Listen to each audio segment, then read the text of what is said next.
시간 하나님 말씀 보도록 하겠습니다. 욥기 23장이 되겠습니다. 욥기 23장은 구약 성경 784쪽 가량에 있고요.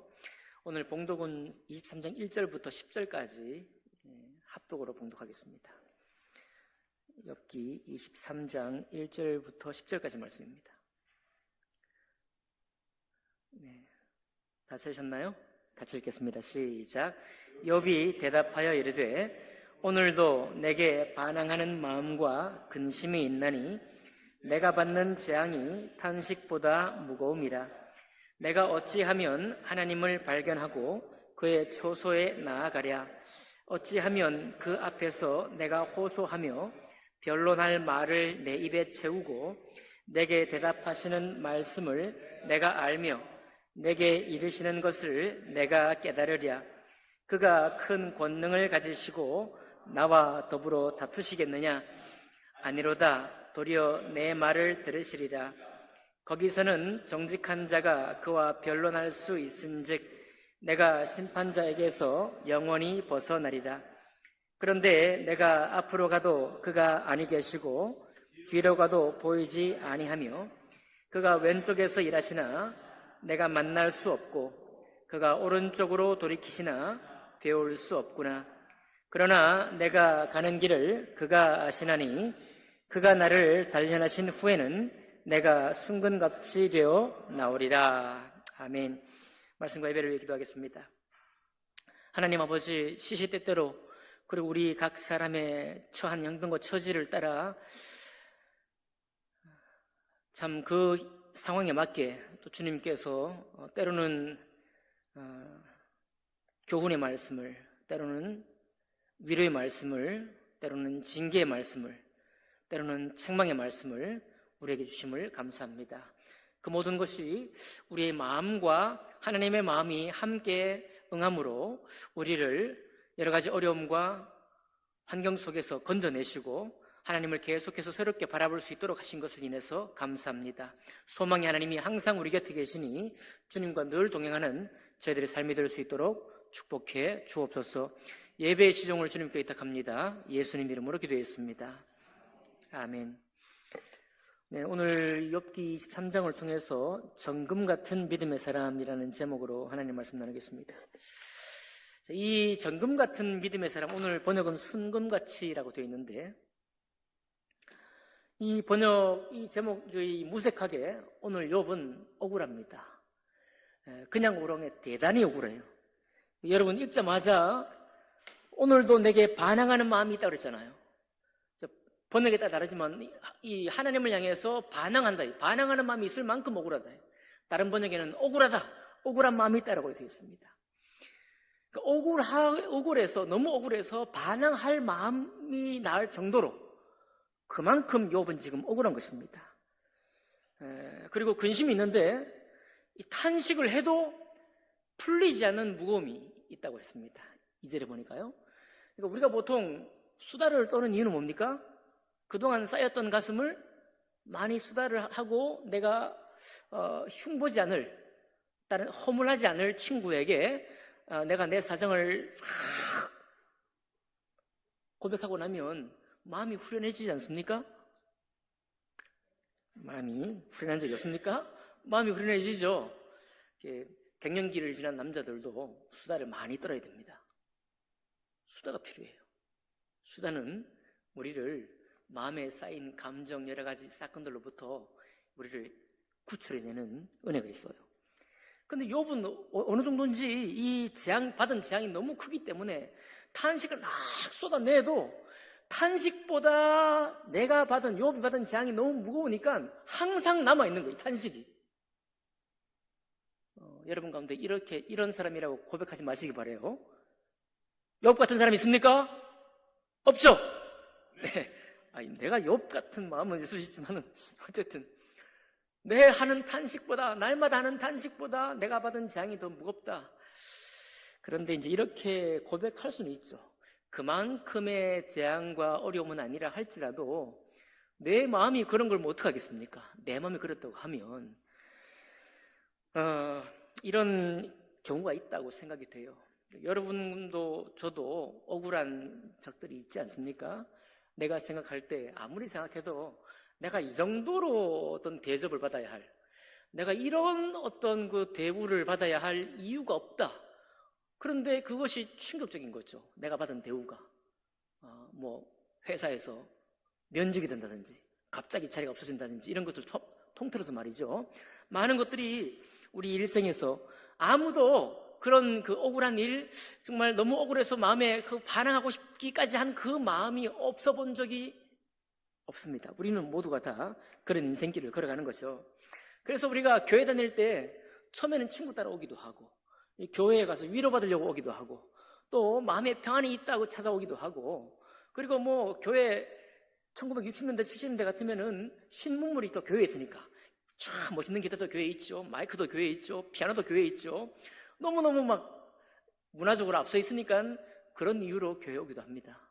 많은 하나님이 우리 각자의 인생을 그렇게 초보자로 내버려두지 아니하시고 인생 채찍과 사람 막대기로 우리를 굉장히 험한 길로 걷게 하잖아요. 우리 아무도 거기서도 예외가 없습니다. 그래서 인생 채찍과 사람 막대기로 여러 가지 고난을 겪다 보면은 우리가 이제 신앙의 본류로 들어오게 돼요. 신앙의 본류. 어떤 기독교 우리 이제 연구소, 각종 연구소에서 교회 다니는 이유 혹은 종교 생활을 하는 이유를 대표적으로 막 설문조사에서 묻는데 그 중에 1위가 평안이라고 그러잖아요. 평안. 이 초보예요. 초보. 여러분, 교회 다니는 이유가 평안이면 우리가 교회 다니면서 얼마나 평안이 많이 깨집니까? 교회 안에서. 그렇죠? 교회 다닐 이유가 없어지는 거네요. 친구 좋아서 교회 나왔지만은 처음 시작은 그렇게 좋게 했지만은 그러나 내 삶이 그렇게 친구와 놀이하고 좋은 일만 있습니까? 반드시 어려운 과정을 통과하게 됩니다. 그럴 때 또 성공지향적인 어린 학생이 교회에 와서 어려운 환경에 교회 리더십과 성도들을 통해서 위로받고 버텨낼 수 있는 힘을 얻기 위해서 교회 나온다. 그것도 좋아요. 그것도 이해가 되죠. 왜 그렇지 않겠습니까? 그러나 그것 또한 신앙의 본류로 아직 들어가지 못한 거예요. 왜냐하면 사람의 위로, 교회 위로는 한계가 있기 때문이에요. 힘이 없다는 말이 아니라 반드시 한계에 봉착합니다. 오히려 더 힘들게 하는 일이 많을 수도 있다는 거죠. 그런데 욥은 과연 신앙의 본류로 들어가 있던 사람입니다. 참 욥은 신기한 게 동방에서 가장 부유했잖아요. 그런데 오늘 고백 보니까 동방에서 가장 부유했는데 교만하지 않아요. 교만할 만도 한데 그럴 뿐만 아니라 동방에서 가장 부유했던 욥이 매일같이 하나님의 말씀을 묵상해요. 그런 사람 봤습니까? 우리 11절 12절 안 읽었는데 한번 볼게요. 11절 12절에 욥이 평소에 어떻게 살았느냐? 내 발이 그의 걸음을 바로 따랐으며, 하나님의 걸음이에요. 하나님이 인도하시는 걸음입니다. 그 걸음을 바로 따라가고 내가 그의 길을 지켜 치우치지 아니하였고, 내가 주님의 법도를 지켜서 치우치는 법이 없었다는 겁니다. 게다가 12절에 내가 그의 입술의 명령을 어기지 아니했어요. 하나님의 하나님의 입에서 나오는 이 성경 말씀, 하나님의 말씀을 어기지 않았을 뿐만 아니라 정한 음식보다 그의 입의 말씀을 귀히 여겼다. 여기 정한 음식은 제가 옛날에 깨끗한 음식인 줄 알았습니다. 그게 아니고 끼니, 정해진 끼니. 말하자면 녹을 먹는다 그러잖아요. 녹을 먹는다. 똑같은 거예요. 나에게 정해진 분량, 내게 필요한 양식의 때에 항상 우리가 음식을 먹잖아요. 정해진 때에 필요한 만큼 먹잖아요. 그 필요한 때에 먹는 음식보다 하나님의 입의 말씀을 더 달게 여긴 거예요. 더 먹은 겁니다. 그러니까 욥은 하나님을 왜 섬기느냐? 욥은 하나님이 진리이기 때문에 섬기는 거예요. 그러니까 이건 우리가 여러분과 내가 당하는 어려움에서 나를 위로한다. 여기 오면 좋은 것이 있더라. 여기 오면 사람들로부터 혹은 교회 찬양을 통해서 마음이 평안해지더라. 이런 각종 이유들은 정말 도의 초보예요. 불과한 것입니다. 아니, 나쁘다는 것이 아니라 저도 그래요. 저도 처음에 교회에 오는 것은 다 그와 같은 이유로 교회에 오는 겁니다.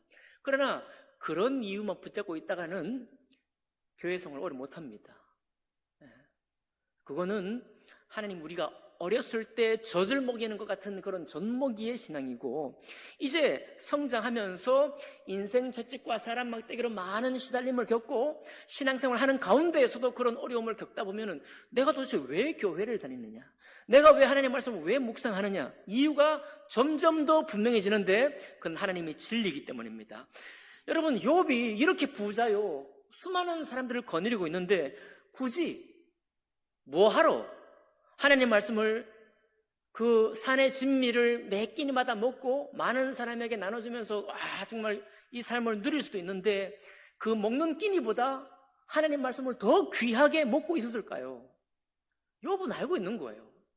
여기 다 욥의 인생이 다 나와 있지는 않지만 욥은 하나님이 진리이기 때문에 하나님을 믿는 것입니다. 그 진리이시기 때문에 그분이 하시는 말씀, 그분 하나님께서 우리에게 제시하는 말씀의 길을 생명처럼 먹고 따라가는 거예요.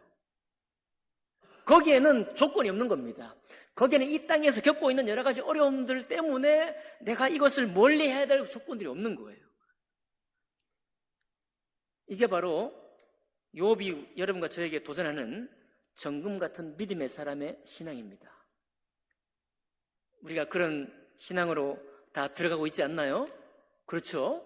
우리가 왜 말씀을 묵상합니까? 왜 성경을 읽나요? 누구에게 잘 보이려고 읽는 것입니까? 그렇지 않잖아요. 하나님의 말씀이 진리고 그것이 이 세상의 수많은 세부적인 일, 악마는 디테일에 있다 그러잖아요. 말씀은 되게 성긴 것 같은데 성긴 말씀 사이에 성경 말씀에 기록되지 아니한 너무나 세부적인 일이 많다라고 느끼는 사람도 있어요. 이 세상의 법도 미처 준비되지 못한 법으로 제정되지 못한 범죄가 지금 있잖아요. 그렇죠? AI라는 거 이런 것도 이거 법률에 무엇을 범죄로 해야 될지 막 지금은 논의를 하고 있는 중이죠. 논의가 있을 뿐이지 법으로 아직 제정되지 못한 것입니다. 그런 게 얼마나 많겠어요. 근데 욥이 일평생 동안 욥도 그런 일들을 겪었을 것입니다. 하나님 말씀은 크게 둥둥둥 이렇게 있는데 내가 겪는 말씀은 항상 그 말씀과 1대1로 대응되지 않더란 말이죠. 어떤 것은 말씀이 너무 두리뭉실한 것 같기도 하고 너무 일반적이라서 내가 지킬 수 없는 것 같은 그런 그런 생각을 할 때가 있습니다. 그런데 욥은 그렇게 내버려 두지 아니하고 그런 세부 사항이 참 다름에도 불구하고 그것을 하나님의 말씀을 계속해서 묵상하고 그 속에서 보화를 길러내고 그것으로 삶에 실천하고 적용하는 일에 힘썼다는 거예요. 이게 욥이 위대한 점입니다. 그런데 이렇게 욥이 살았는데 욥이 재앙을 만난 거잖아요. 거의 욥 1장에 있는 것처럼 욥은 정말 온전하고 정직해서 악에서 떠난 사람이라 완전한 사람이라고 주님도 인정했던 삶을 살았는데도 불구하고 아무리 탄식하고 오늘도 탄식하고 내일도 탄식해도 내 마음에 있는 무거움이 덜어지지 아니한 그런 재앙을 만났다는 것이죠. 내가 어찌하면 하나님을 발견하고 그의 처소에 나아가랴. 이제는 답이 없는 겁니다. 이제 내가 묵상을 하고 있는데 내가 이 말씀을 따라서 이제 어디 가든지 하나님 말씀대로 내가 처세를 하고 처신을 하고 그런 태도로 말하고 권면하기도 했는데 내가 지금 막상 이 일을 당하고 보니까 어떻게 해야 되는지 어디로 가야 되는지 답이 없는 거예요. 지금도 우리 지체들 중에는 이런 분들이 있다고 생각이 됩니다. 3절에 그럴 때 욥이 하는 게 뭐냐면 내가 어찌하면 하나님을 발견하고 그의 초소에 나아가랴. 자, 여전히 아직도 묻고 있는 것입니다. 여러분, 하나님을 발견한다는 말이 무슨 말일까요? 하나님의 초소에 나간다는 게 교회 간다는 말일까요? 네. 하나님 만나면 다 아닐 것입니다. 이거는 욥이 만난 재앙의 이유, 욥이 만난 그 재앙의 목적, 이 재난에 혹시라도 감추어 두신 하나님의 뜻이 무엇인가를 궁리했을 때 그 답이 발견되는 것입니다. 답이 발견돼야죠.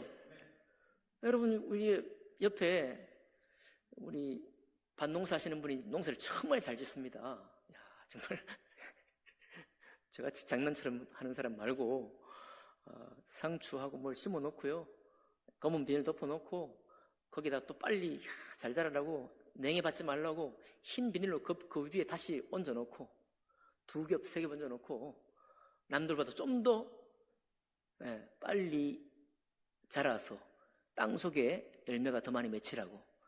얼마나 잘 짓는지 모릅니다. 영농 무슨 저기 가서 과학적으로 농사를 짓는 법도 배웠겠죠. 교육도 받잖아요. 교육도 받죠. 이렇게 해서 잘 따져서 일기도 따지고 일기의 변화도 따지고. 말하자면 우리가 영주에서 사과를 먹었는데, 아이고 다 드신 게 아니죠. 우리 몇 분들이 가서 영주에서 맛있는 사과를 먹었는데 이제 온난화가 돼갖고 사과가, 강원도 사과가 맛있다고 그러는 이런 얘기 있잖아요.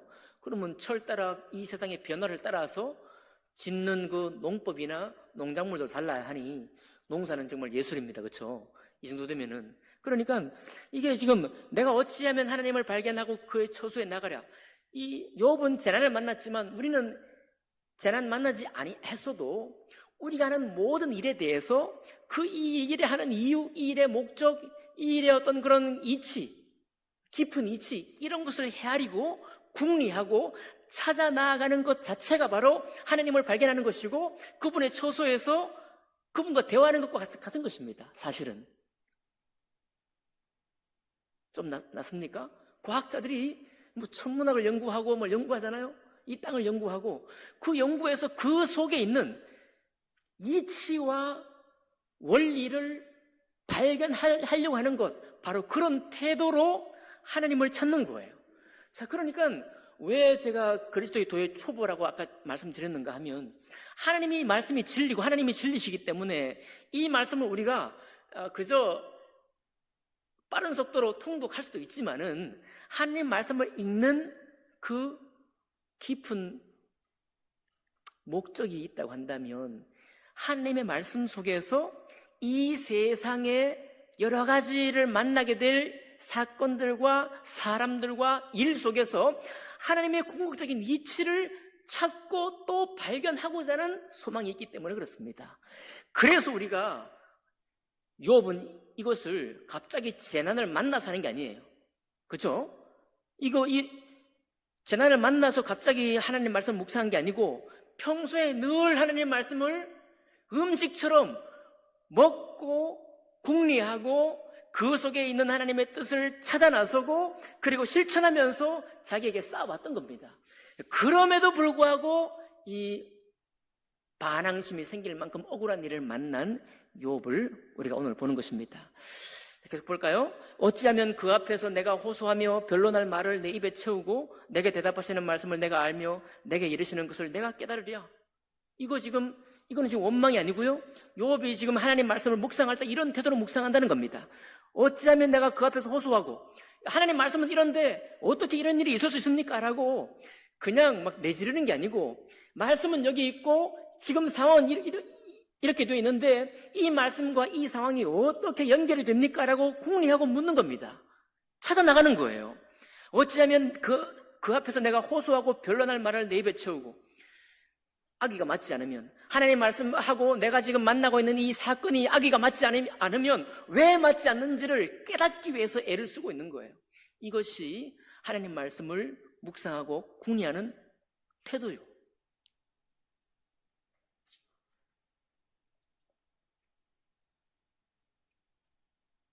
그렇게 하다 보면 7절에 보니까요, 거기서는 정직한 자가 그와 변론할 수 있은즉 내가 심판자에게서 영원히 벗어나리라.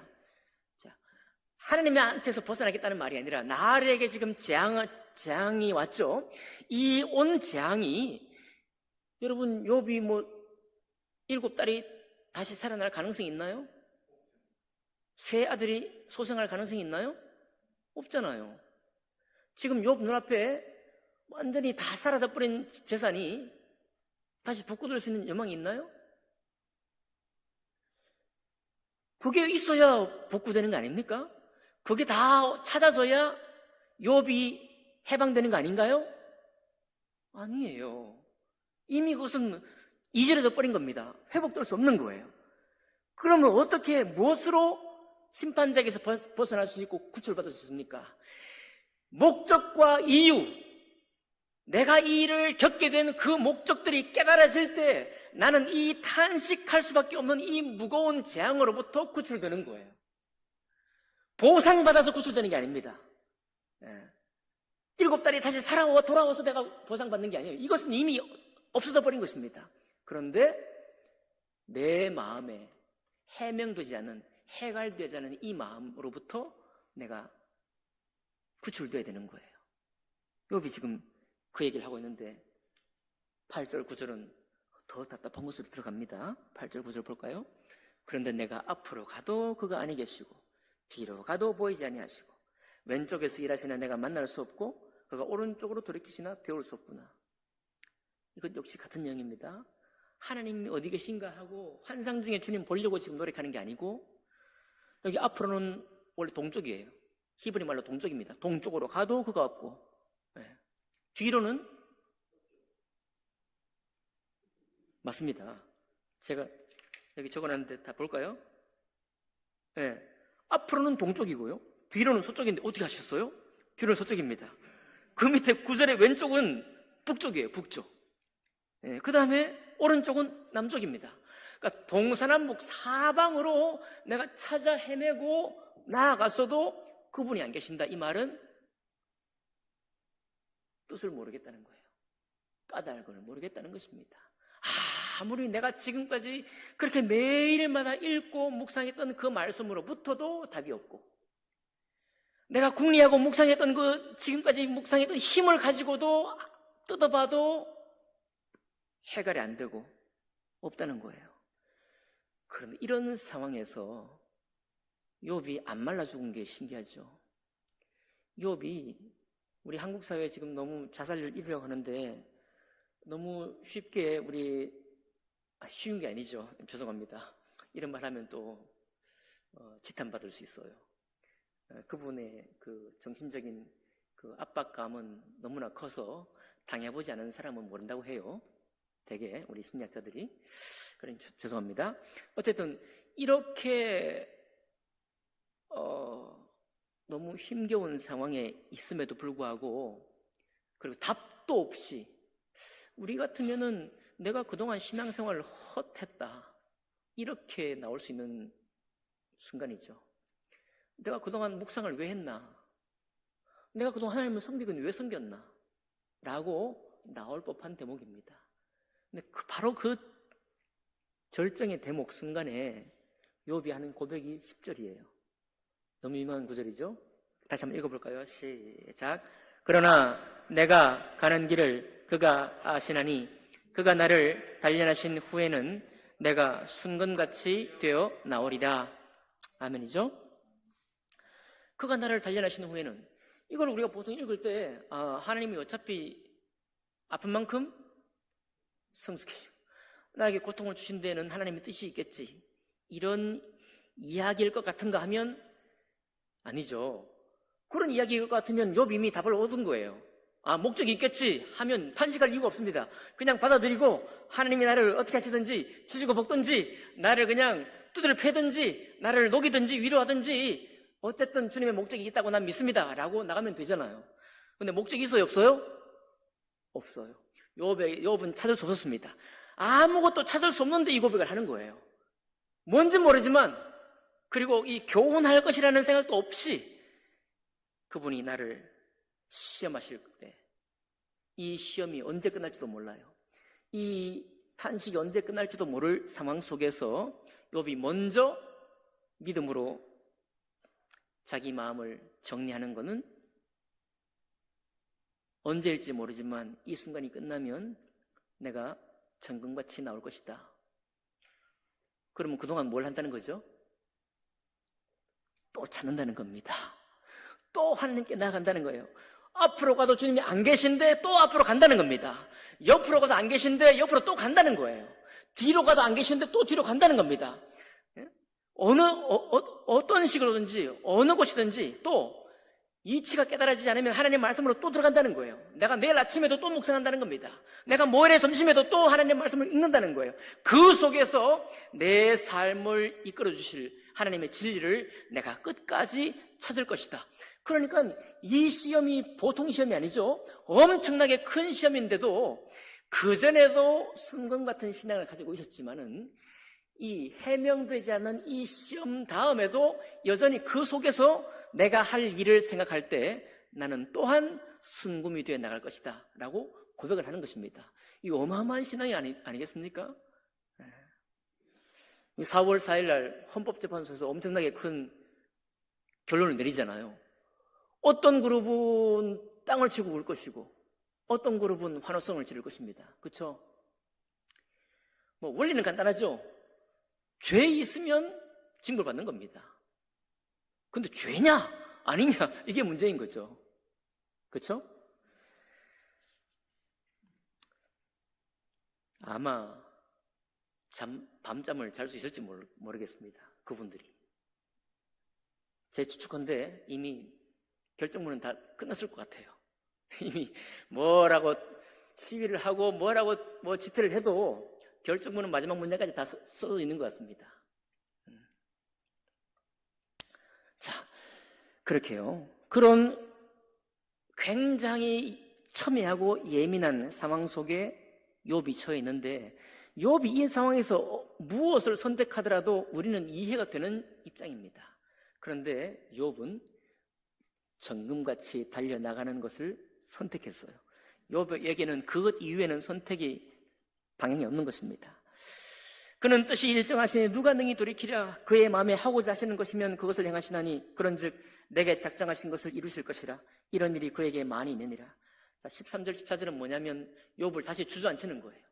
야, 내가 이렇게 계속해서 순금같이 나아갈 것이지만 주님은 한번 뜻을 정해놓고서는 바꾸지 않으실 거야. 이 말은 주님께서 나를 무슨 이유인지 모르지만 이 재앙을 주셔서 재앙을 주기로 작정하셨다고 한다면 내가 무슨 탄원을 하고 내가 무슨 탄식을 하고 내가 무슨 억울한 마음을 호소하고 내가 무슨 반항적인 어떤 말을 한다고 할지라도 주님은 바꾸지 않으실 거야. 자기 스스로 다시 주저앉히는 겁니다. 스스로 다시 무너지는 고백을 하고 있는 거예요. 그럼에도 불구하고 욥이 무너지겠어요? 그러므로 내가 그 앞에서 떨며 지각을 얻어 그를 두려워하리라. 내가 그 앞에서 떨 수밖에 없다. 하나님이 나의 마음을 약하게 하시며 전능자가 나를 두렵게 하셨다. 그렇게 사랑했던 하나님인데 진리의 말씀을 쫓아서 항상 하나님의 곁에 있기를 원하고 하나님 말씀을 따라가기를 늘 애썼고 아침마다 하나님 말씀을 진리로 묵상했던 욥이 그 욥 앞에 두려운 하나님이 서 있는 것입니다. 여러분 히브리 성경에는요 선지서가 다 끝나고 모세오경하고 선지서가 끝나고 그 다음에 이제 첫 책이 욥기예요. 시편입니다. 시편 끝나고 바로 나오는 게 뭐냐면 욥기예요. 아니 욥기가 먼저인가? 욥기가 먼저군요. 욥기가 먼저고 시편이 나와요. 그러니까 시편 1편이 어떤 고백입니까? 복 있는 자는 죄인의 길을 서지 아니하며 오만한 자의 자리에 앉지 아니하고 오직 여호와의 율법을 즐거워하는 자로다. 어떻게 보면 욥의 삶을 한마디로 정리하면 시편 1편의 고백이 될 수 있을 것 같아요.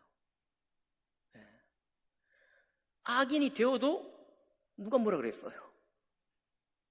죄인이 된다고 한들 욥이 당한 욥이 하나님께 투자하고 말하자면 욥이 하나님께 헌신했던 이 생애와 삶을 가지고 욥이 지금 만난 재난을 딱 두 개를 맞붙여 놓았을 때 욥이 잘못되지 않을 이유가 어디 있습니까? 그럼에도 불구하고 이렇게 하나님이 나의 마음을 약하게 하고 전능자가 나를 두렵게 해서 마지막 17절 어떻게 해석이 됩니까? 17절 보니까요. 이는 내가 어둠 때문에 끝나지는 않았으나 내 얼굴을 흑암으로 덮으셨기 때문이다. 여러분 우리 개정은요 번역을 보면 이해가 안 됩니다. 어둠이 내 얼굴 앞에서 어둠이 왔을 때 내가 끝나지 않았습니다. 끝나지는 않았지만은 어떻게 해요? 어둠이 온통 내 얼굴을 떠나지 않고 덮어버린 것입니다. 어둠이 나를 덮었으면 내가 죽었겠죠. 내가 죽지도 않고 그저 흑암이 내 얼굴을 다 가려서. 왜 그렇습니까? 길이 없으니까, 답이 없으니까요. 말씀 잘하셨습니다. 앞이 안 보이니까요. 내가 도대체 왜 여기 있는지, 왜 내가 이런 이런 대우를 받아야 하는지를 도무지 알 수 없는 채로 덩그러니 내버려 두시고, 그리고 하나님은 이 뜻을 바꾸지도 않을 거니까, 내가 무언 탄식을 해도 주님이 바꾸지 않을 수 있으니까 23장 전체를 통해서 욥은 억울한 마음을 호소하면서, 그리고 10절의 신앙을 고백하면서 다시 무너지면서 다시 하나님의 두려우심 앞에 다시 서면서 그 고백을 하고 있는 것입니다.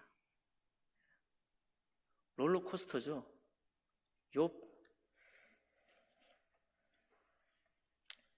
여러분, 그러니까 우리가 이런 욥과 같은 그런 어려움을 당하기를 원하는 사람 아무도 없죠.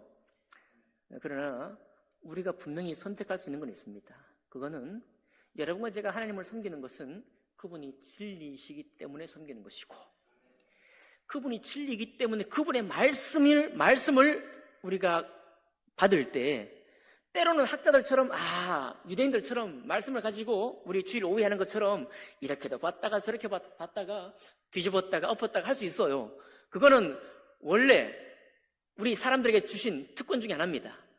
그런데 그 뒤집었다 엎었다 할지라도 그 말씀이 우리에게 주기 원하는 바 그 뜻은 계속 우리 앞에 서 있어야 돼요.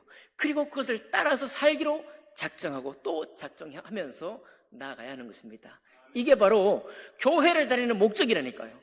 그냥 교회를 세우고 교회를 부흥하고 이런 문제가 아니고, 내가 내 삶의 해명이 돼야 됩니다. 내가 사는 시대가 해명이 돼야 되는 거예요. 그게 해명이 안 되면 해명을 어디에 답이 있을까? 어디에 하나님이 귀한 하나님 말씀을 숨겨두었을까? 이렇게 묵상에 들어가는 것입니다. 그게 바로 하나님 말씀을 귀히 여기는 자의 모습이고, 우리가 구원받아 하면서 교회 생활할 때 우리가 성경을 바라보는 태도예요. 욥이 이것을 너무너무 잘 우리에게 제시해주고 있는 것입니다. 그래서 우리는 눈물을 흘리고 억울해하고 막 반항하는 태도로 막 나올 때도 그분에게 계속해서 하나님을 고면해 줄 수 있는 거예요. 말씀 속에 길이 있다고 말할 수 있는 것입니다. 욥처럼 이렇게 말씀을 막 오늘날로 치면 백독했을 것 같아요. 성경을 백독하고 말씀에 아주 정면까지 봤어도 길을 찾지 못하는 상황도 있을 수 있다는 겁니다. 있을 수 있다는 거잖아요. 그럼에도 불구하고 욥은 계속해서 하나님 앞에 서 있는 것입니다.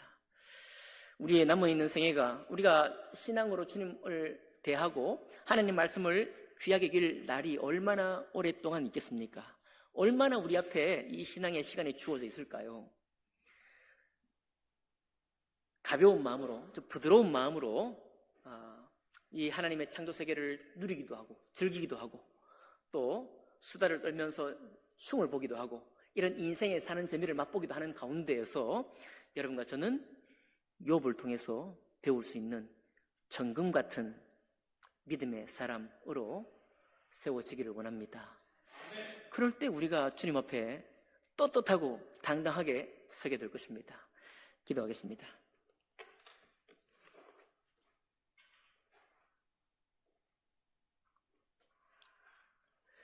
귀하신 주님, 감사합니다. 시대가 악해서 하나님 말씀을 2000년 전에 고대 문서쯤 생각을 하고, 이제 가부장적인 무슨 구절이니 또 여러 가지 말씀들을 통해서 시대에 맞지 않는 말씀처럼 생각하는 사람들도 많이 있습니다. 아버지 하나님, 우리는 무슨 말씀을 우상화하려고 하는 것이 아니라 하나님 말씀이 진리요, 어제나 오늘이나 변함없이 관통하는 주님의 지혜이시기 때문에 이 말씀 앞에 서 있습니다. 아버지 하나님, 내가 어떤 형편과 처지에 있든지 간에 하나님의 말씀을 사랑하고 그 사랑하는 마음으로 우리의 인생을 살아낼 수 있도록 하나님 우리 모두를 축복해 주시옵소서. 또한 이 시간에, 또한 이 주간에 여러 가지 곤고한 일들과 억울한 일, 여러 가지 마음에 참 참기, 감당하기 어려운 답답한 일을 당한 성도님들 계십니까? 하나님 아버지, 그 자리에서부터 잠깐 물러나와 하나님이 계신 처소, 곧 말씀의 자리로 들어갈 수 있도록 인도해 주옵소서. 감사드리며 귀하신 우리 주 예수님 이름으로 기도하옵나이다. 아멘.